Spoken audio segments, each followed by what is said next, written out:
নমস্কাৰ জ্ঞান সম্ভাৰৰ আন এটা ভিডিঅ'লৈ মই অভিজিত নাথে আপোনালোক সকলোকে স্বাগতম জনাইছোঁ। এইবাৰ ADR গ্ৰেড 3 যি পৰীক্ষা অনুষ্ঠিত হৈ গ'ল, সেই পৰীক্ষাত কাট অফ সঁচাকৈ কেনেধৰণৰ হ'ব পাৰে? বহুতে কোৱাৰ দৰে 60ৰ আশে-পাশে কাট অফ নামি আহিব নেকি? বা ADR পৰীক্ষাত আপুনি যদি ফেইল কৰে তেতিয়াহ'লে আপোনাৰ জীৱনটো শেষ হৈছে নেকি? ওচৰ চুবুৰীয়া মানুহে আপোনাৰ হাঁহিব, তাতেই আপোনাৰ শৈক্ষিক জীৱনৰ জৱনিকা পৰিছে নেকি? এনেধৰণৰ দুই এটা কথা লৈ পেলাই আজি ভিডিঅ'টো প্ৰস্তুত কৰিব বিচাৰিছোঁ। প্ৰথমেই চাওঁ, এইবাৰ পৰীক্ষাটো কাট অফ কমাৰ সম্ভাৱনা নথকা নহয়। কেনেকুৱা ধৰণৰ কাৰকে এইবাৰ পৰীক্ষাত কাট অফ কমাৰ এটা ইংগিত বহন কৰিব পাৰে, তাৰে কিছুমান কথা আমি চাওঁ। এতিয়া চাব, এইবাৰ ADR গ্ৰেড 3 যিখন পেপাৰ আছিলে, এইখন সঁচাকৈ এখন পৰীক্ষা উপযোগী পেপাৰ আছিলে। একদম গুৰুত্বপূৰ্ণ কথা, য'ত প্ৰশ্নৰ ধৰণবোৰ বৰ সাধাৰণ নাছিলে। ইমান এটা ইজি প্ৰশ্ন লৈ পেলাই বা ইমান এটা খুব সহজ প্ৰশ্ন লৈ পেলাই এইবাৰ প্ৰস্তুত কৰা নাছিলে এইবাৰ প্ৰশ্ন কাকতখন। দ্বিতীয় কথা হৈছে 30-40টা প্ৰশ্ন সহজ মানে এইটো নুবুজায় যে পেপাৰখন বৰ উজু। নেক্সট, আমাৰ মনলৈ এনেকুৱা আহে, সহজ প্ৰশ্নকেইটা আমাৰ মনত ৰৈ যায়, উত্তৰকেইটাও মনত ৰৈ যায়, আমি সামাজিক মাধ্যমত সেইখিনিকে আলোচনা কৰোঁ বেছিকৈ। তাৰমানে এইটো নহয় যে পেপাৰখনত 150টা প্ৰশ্নৰ ভিতৰত 30-40টা প্ৰশ্ন সহজ আছে, মানে এইটো নহয় যে গোটেই পেপাৰখনেই উজু। পেপাৰখনত প্ৰায় আধা সংখ্যক প্ৰশ্ন এইবাৰ সমাধান কৰোঁতে কি হৈছিলে, যথেষ্ট ধৰণৰ জটিল যেন লাগিছিলে। প্ৰশ্ন ইংৰাজীৰ হওক, গণিতৰ হওক, GKৰ হওক, এনেকুৱা ধৰণৰ কিছু কথা। নেক্সট চাওঁ, জটিল প্ৰশ্ন বেছি থাকিলে আমাৰ মনত দুটা প্ৰতিক্ৰিয়া হ'ব পাৰে কাট অফৰ ক্ষেত্ৰত। কেনেকৈ ধৰণে চাব দেই, তাতে লিংক হ'ব কথাটো। এটা হৈছে বহুত বেছি খেলি মেলি থকা প্ৰশ্নবিলাক আমাৰ নকৰোঁ। যিহেতু আমাৰ নিগেটিভ মাৰ্কিং আছে, আমি সকলোৱে জানো নিগেটিভ মাৰ্কিং কি থাকিলে, যেতিয়া আমাৰ জটিল প্ৰশ্ন বেছি থাকে তেতিয়াহ'লে আমি ভাবি লওঁ যে বহুত বেছি জটিল প্ৰশ্নবিলাক আমি নকৰোঁ, কম প্ৰশ্ন আমি কৰিম বুলি মনতে ভাবি লওঁ। আকৌ সেই একেটা কথাকে আমাৰ মনত এনেকৈও আহে, যদি মই বহুত বেছি উত্তৰ কৰা নাই, যদি মই ভাবি লওঁ যে পেপাৰখন টান, মই বহুত বেছি উত্তৰ কৰা নাই, গতিকে অলপমান য'ত মোৰ হয় লাগে এনচাৰবিলাক, তেনেকুৱা প্ৰশ্ন কৰোঁ। এই দুইটা কাৰকে কি হ'ব, নিগেটিভ মাৰ্কিং পোৱাত কেনেদৰে সহায় কৰিব চাব। আপুনি যেতিয়া নকৰে তেতিয়াতো আপুনি নাপায়, নিগেটিভ মাৰ্কিংটো নাপায় বাৰু, তেতিয়াতো প্ৰশ্ন নম্বৰেই নাপায়। যদি আপুনি হয় বুলি ভাবি কৰে, তেতিয়াহ'লে আপুনি চাব তেনেকুৱা প্ৰশ্নবিলাকৰ অধিকাংশই কিন্তু নহয়হে। আপুনি ঘৰত যেনে পেপাৰখন চাহি তেতিয়াও আপুনি জানিব পাৰিব। গতিকে এই কথাকেইটাই কি হয়, আমাৰ নম্বৰটো কম পোৱাতে যিকোনো প্ৰক্ৰিয়াৰে সহায় কৰিলে। নেক্সট আমি চাওঁ, ইংৰাজীত 25টা প্ৰশ্ন আছিলে, য'ত কিমান নম্বৰ আছিলে, 2 নম্বৰকৈ আছিলে, আৰু -0.5কৈ এটা প্ৰশ্ন নিগেটিভ মাৰ্কিং আছিলে। এতিয়া কথা হ'ল কি, ইংৰাজী ক্ষেত্ৰখনত আমাৰ এনেকুৱা হয়, আমি সকলো বহুত বেছি আগবঢ়া নহয়।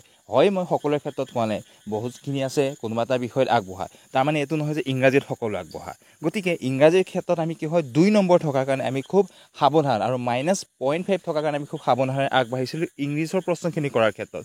আৰু ইংৰাজী প্ৰশ্নখিনি এনেকুৱা নাছিলে যে আপুনি ডাইৰেক্টলি এটা ৰেডিমেড এনচাৰ পাই যাব, যথেষ্ট কনফিউজনৰ মাজত সোমাই থাকিবলগীয়া হয়। গতিকে ইংৰাজী প্ৰশ্নখন কৰোঁতে আমাৰ বহুতৰে এনেকুৱা হয় যে যিকেইটা মই জানিম সঁচাকৈ সেইকেইটাহে কৰিম।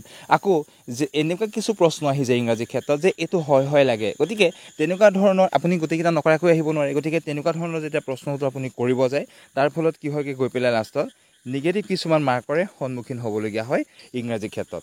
লাষ্ট আৰু এটা কথা আপুনি চাব পাৰে পেপাৰখন হাতত, যে আমাৰ মানুহে কোৱাৰ ধৰণে আমাৰতো সকলো আটাইকেইটা বিষয়তে আগবঢ়া নহয়। কোনোবাই গণিত ভাল পায়, গণিতত তেওঁৰ এটা পজিটিভ দি থাকিব, গতিকে তেওঁ আহি কাৰোবাক যদি কয় পেপাৰখন গণিতৰ আলমতে কৈ দিব যে মোৰ পেপাৰ ভাল হৈছে। কোনোবাই আকৌ ইংৰাজীত বেয়া থাকিব পাৰে, কোনোবাই ইংৰাজীত ভাল, গণিতত বেয়া থাকিব পাৰে।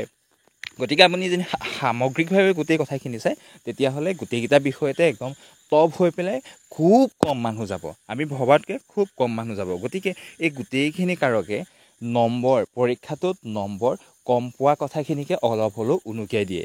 এতিয়া আমি চাই লওঁ যে কাট অফ বঢ়াৰ কি এনেকুৱা ধৰণৰ অপৰচুনিটি থাকিব পাৰে। কমাৰখিনিতো গম পালোঁ, কিন্তু লগতে চাওঁ যে কাট অফ বাঢ়িব বুলি ভাবিব পৰা কিছুমান কাৰক থাকিব পাৰে। এতিয়া প্ৰথম কথা হৈছে কি, পেপাৰখন জটিল হ'লেও ভাল নম্বৰ পোৱা মানুহ বহুত বেছি নালাগে, কাৰণ এইবাৰ যিমানখিনি পোষ্ট আছে সেই পোষ্টখিনিৰ কাৰণে বহুত বেছি এনেকুৱা মানুহ আমাক নালাগে যে ভাল নম্বৰ পাবৰ কাৰণে বহুত মানুহ লাগিব আমাক।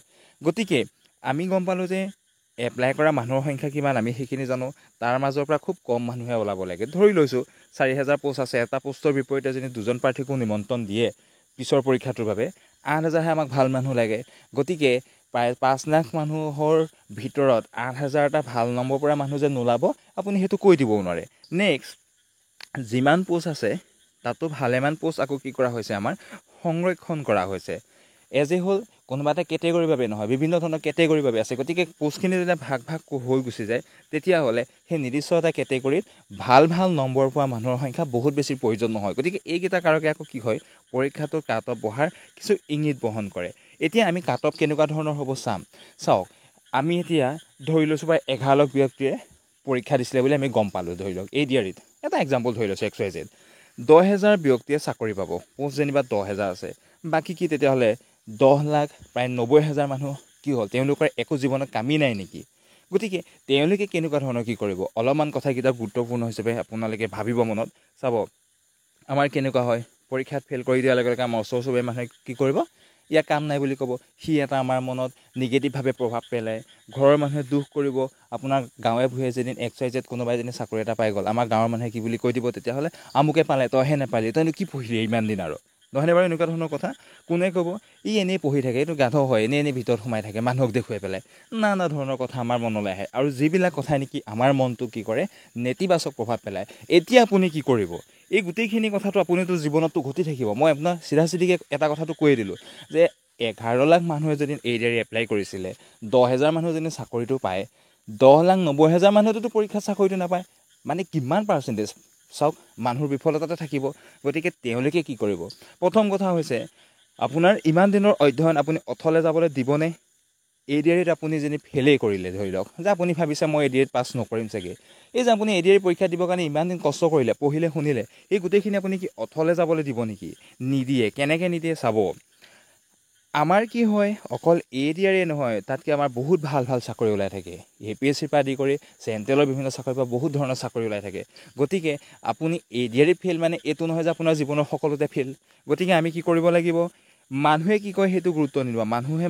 মানুহেতো মানুহৰ মুখ এখন আছে যেতিয়া মানুহে 1000টা কথা ক'ব। আপুনি হীনমান্যতাত নুভুগিব মুঠতে, মানুহেতো ঢেৰ কথা ক'ব। গতিকে আপোনাৰ প্ৰথম কথা হৈছে আপুনি মাইণ্ডটো পজিটিভ কৰি ৰাখিব লাগিব। নেক্সট, আমি যদি ADRE পৰীক্ষা দিলোঁ বুলি 10 দিন যদি আমি নপঢ়াকৈ থাকোঁ, তেতিয়াহ'লে লোকচানটো কাৰ হ'ব, আমাৰ হ'ব। সেই 10 দিনত আমি কি হৈছে, নেক্সট 20 দিনতো আমি কিন্তু পূৰ কৰিব নোৱাৰোঁ। 10 দিন যদি আমি নপঢ়াকৈ থাকি যাওঁ, গতিকে মই এটা কথা কওঁ, আপোনালোকে চেনেলটো ছাবস্ক্ৰাইব কৰি ৰাখিব। আমি পঢ়া শুনাৰ লগত জড়িত ভিডিঅ' আপলোড কৰিম, আপোনালোকৰ অলপ হ'লেও সুবিধা হ'ব, ক'ৰবাত নহয় ক'ৰবাত অলপ হ'লেও ছাপোৰ্ট হ'ব বুলি ভাবিছোঁ। নেক্সট, আমি যদি সঁচাকৈ 10 দিনো যদি অধ্যয়ন যে মই ADRE পৰীক্ষা দি আজৰি হৈছোঁ, 10 দিন মই নপঢ়োঁ, এইটো 100% সঁচা। আপুনি নেক্সট 20 দিনতো সেই 10 দিন নপঢ়াৰ যিখিনি আপোনাৰ লোকচান হৈ যাব। মানুহৰ মগজুত এটা বেলুনৰ দৰে, আপুনি বেলুনটোত আপুনি যিমান হয় সিমান সুমুৱালে, আপুনি 10 দিন যদি তাত যেন একো নুসুমুৱাই, আমাৰ মানুহৰ মগজুৰ বেলুনটো এনেকুৱা যে সেই বেলুনটোৰ পৰা হাৱা লাহে লাহে ওলাই গুচি যায়, একো যদি নুসুমুৱাই। গতিকে এটা কথা মন কৰিব, অন্ততঃ নতুন নুসুমুৱালেও হাৱা ওলাই যাব মানে নিদিয়াৰ ধৰণে ৰাখিব, যে যিখিনি আপুনি শিকি থৈছে এইকেইদিনত ADRE পৰীক্ষা দিম বুলি, সেইখিনিকে অলপটো ৰিভিজন কৰি ৰাখক। নেক্সট, ক'লোঁ যে নতুন কথা নিশিকিলেও হেৰাই যাব নিদিব। আপোনালোকে অধ্যয়নটো কণ্টিনিউ কৰক, যাতে সেইখিনি ৰিভিজন হৈ থাকে। কাৰণ অকল ADRE চাকৰি নহয়, ADREত ক'লোঁ আপুনি 10,000 যেনিবা চাকৰি পালে, বাকীখিনি কি নপঢ়িব নেকি আৰু বেলেগ পৰীক্ষা নিদিব নেকি? গতিকে আপোনালোকে অলপ হ'লেও অনুপ্ৰাণিত হ'ব বুলি ভাবিছোঁ এইখিনি কথাৰ পৰা। অধ্যয়ন কণ্টিনিউ ৰাখক আপোনালোকে, আমি লগত আপোনালোকৰ বাবে আছোঁ। আৰু চাব, এটা কথা কওঁ, এইবাৰ পৰীক্ষাৰ যিবিলাক আমাৰ পেপাৰ যথেষ্ট হাৰ্ড হৈ আহি আছে। কিয় জানেনে? আগতে পৰীক্ষা এটা বুলি ক'লে ৰেডিমেড কেইখনমান কিতাপেই ওলায়, কিছুমান পাব্লিকেশ্যনৰ কিতাপ ওলায়। কিন্তু আজি আমাৰ হাতত ষ্টাডি মেটেৰিয়েলছ কিমান আছে, আপোনাৰ গুগল, AI, ইউটিউব, টেক্সট বুকৰ পৰা আপোনাৰতো কোনো কথাই নাই। গতিকে ইমানবিলাক ষ্টাডি মেটেৰিয়েলছ যেতিয়া মানুহৰ হাতত আছে, গতিকে পৰীক্ষাত পেপাৰ কটা মানুহজনেও জানে যে তেওঁ কিমান দখল থাকিব পাৰে পঢ়া শুনাৰ ক্ষেত্ৰতো। গতিকে প্ৰশ্নবিলাকো সেই অনুযায়ী হাই হৈ গৈ আছে। গতিকে অধ্যয়ন কেতিয়াও কমাই নিদিব। নেক্সট আমি এতিয়া অকণমান কাট অফখিনি চাওঁ। ADRE গ্ৰেড 3 যিটো পৰীক্ষা হৈ গ'ল, ইউআৰ প্ৰায় 96ৰ পৰা 101লৈকে মোৰ ধাৰণা, এইটো এক্সপেক্টেড হয় এইটো যে 100% হ'ব, তেনেকুৱা কথা নহয়। OBC 93ৰ পৰা 100 হয়। মই আগৰ এটা ভিডিঅ'টো কৈছিলোঁ এইখিনি কথা। SC 90ৰ পৰা 95লৈকে যাব পাৰে। ST 88ৰ পৰা 93লৈকে যাব পাৰে কাট অফটো। আৰু মেন ৰিজাৰ্ভেশ্যনৰ ক্ষেত্ৰত কি হয়, প্লাছ মাইনাছ যিকেইটা মাৰ্ক যায়, নিৰ্দিষ্ট কেটেগৰীত যিকেইটা মাৰ্ক যায় তাৰ প্লাছ মাইনাছ 1 2 3, মোটামুটি প্লাছ নহয়, মাইনাছতে থাকে। তাতকৈ 1 2 3 নম্বৰ মাইনাছতে তেওঁলোকে কি হয়, কাট অফটো হয় বুলি ভবা হৈছে। গতিকে এইখিনি কথা আপোনালোকক ক'লোঁ, অলপ হ'লেও আপোনালোকৰ অনুপ্ৰাণিত হ'ব বুলি ভাবিছোঁ। নেক্সট আপোনালোকে অধ্যয়ন কণ্টিনিউ ৰাখক, সেইটো বাৰম্বাৰ কৈছোঁ। নেক্সট আপোনালোকে যিটো পৰীক্ষা আহি আছে তাৰ কাৰণে ভালদৰে প্ৰস্তুতি চলাওক। এইবাৰ মনত ৰাখিব, এইবাৰ চাকৰিটো মোৰ হ'বই লাগিব, সেইটো কথা। ধন্যবাদ।